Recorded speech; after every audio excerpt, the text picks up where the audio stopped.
We're standing at the banks of the Delaware. I must say this is one of the most exciting battles in the War for Independence. Many believe it was the turning point of the war because up to this point the Americans had lost badly. They lost in Long Island, in New York. Many were taken prisoner at the Battle of Fort Washington. They were then fled from there and chased by Cornwallis across the Delaware.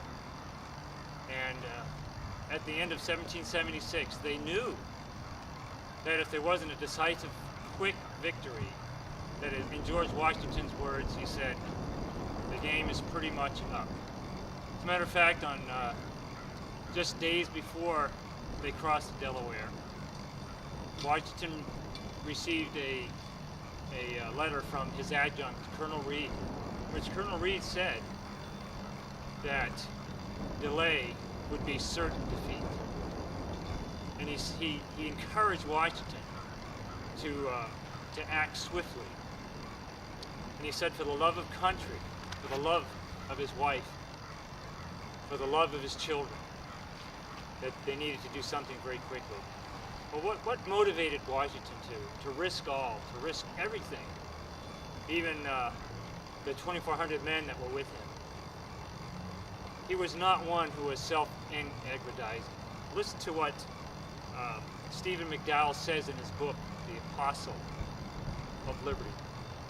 He said, Washington's motive for accepting the position was not personal aggrandizement, for he had much to lose. The chance of victory was small. If the colonists lost, he would be seen as a leader of the rebellion and likely hanged. At least his land, his possessions would have been confiscated, his reputation lost, his family thrown in disarray, and their lives and liberty put in jeopardy. He would lose his public standing, his fortune, and everything he had built up since early manhood. All would be lost.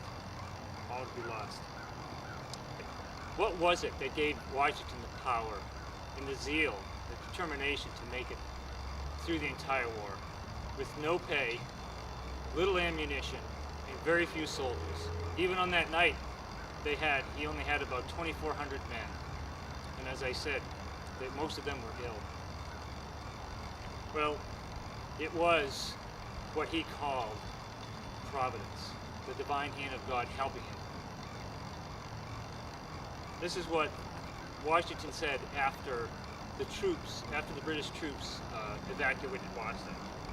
He said, the evacuation being effected without the blood of our soldiers and fellow citizens must be ascribed to the interposition of that providence, which has manifestly appeared in our behalf through the whole of this important struggle. Washington had a strong faith in God. I'm standing here next to this rock, this stone. It reads, near this spot, Washington crossed the Delaware on Christmas night, 1776. That was 232 years ago.